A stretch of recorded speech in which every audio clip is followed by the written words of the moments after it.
Hey everybody. Hey, I miss being with you all so much. And so this is just a little little mini Bible study right there until I do another little series. And I want to do something on the I Ams of Jesus. I think I mentioned that. Hope you're all doing well. And, just to ask ourselves, is Jesus enough? Is Jesus enough? And I know that can be a silly question, but we do live as if Jesus is not enough. We look to other things, or we think, I need something else other than Jesus, where he's got everything that we need.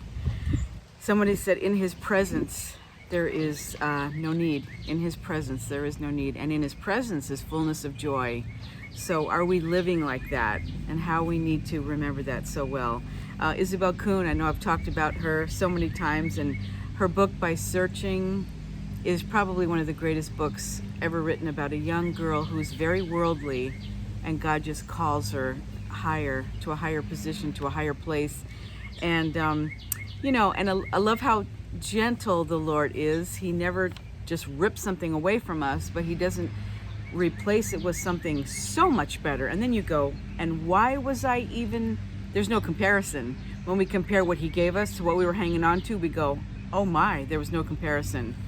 But she was basically kind of just saying, Lord, why are you snuffing out all my little candles, all the things that I love? And then it dawned on her that she said, oh, because you're the sun. You're the sun. Can you imagine? Again, a candle can't even compare to the sun. The sun is all compassing, all bright. A candle maybe will light up one little corner. So that's just kind of what we do. We have one little tiny light where he wants to give us the sun. So just remember that.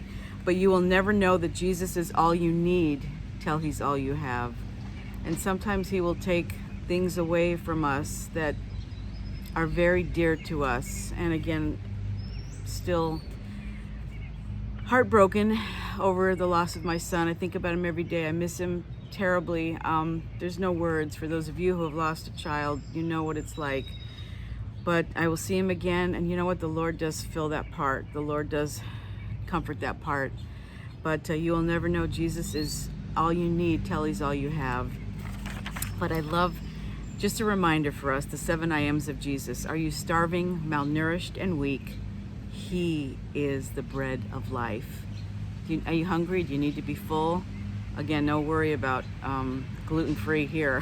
He's the bread of life. He truly will nourish you. That's in John chapter 6.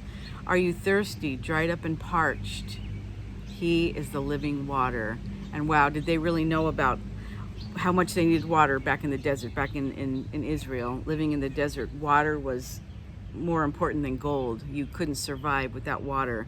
But John chapter 7, and I love how Jesus said, if you believe in me, out of your innermost being shall gush rivers of living water. Are you in darkness, stumbling and confused? A lot of things to be confused about these days, right? He is the light of the world. No darkness in him, no confusion in him, no stumbling in him. That's John 7 and 8. And I love how he finds that woman, caught in adultery. And it's a beautiful story. So read that on your own. But she follows Jesus after she was living in darkness. Are you wandering in need of care, protection, and guidance? He is the good shepherd. Oh my, it's probably one of my favorite Psalms of all time. Psalms 23 and John chapter 10 talks about the good shepherd lays his life down for the sheep. He knows you intimately. He takes care of you. He knows what you need before you need it. So he's the good shepherd. Follow him, okay? Follow him. And sheep tend to wander and they get in trouble, but that's why you have to follow Jesus. Are you dead, lifeless, or grieved over a loved one's death? Yes, but he is the resurrection and the life. John chapter 11. Jesus conquered death. Jesus took the sting out of death. We don't have to worry. The little girl who's deathly afraid of, bees because she was allergic and she could die.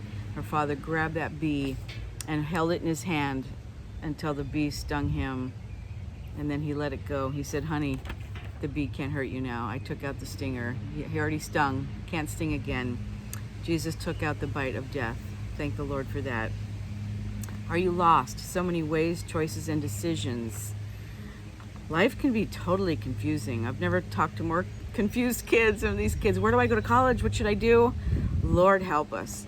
But the Lord will guide you.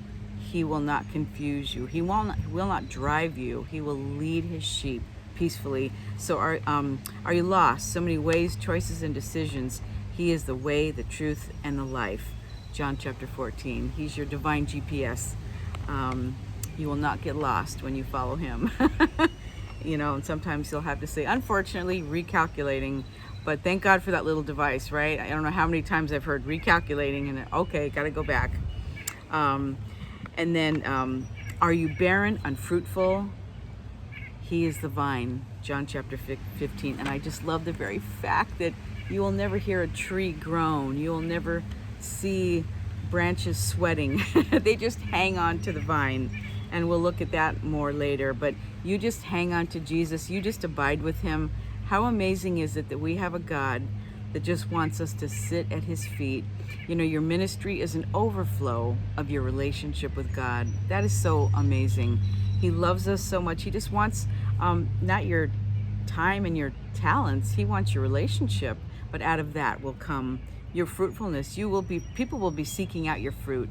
People will be saying, oh, that's a beautiful fruit tree.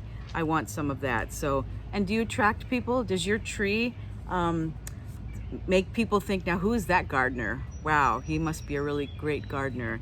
So look to him for everything that you need. Jesus said, I am your shield. I am your exceeding great reward. Genesis chapter 1. I love Genesis 15, chapter 1, verse 1. I love how, again, when he takes everything away from us, he says, I'm the I am, that which my people need. Whatever you need, I will be that. I will fill that part. That emptiness. It's such a beautiful thought.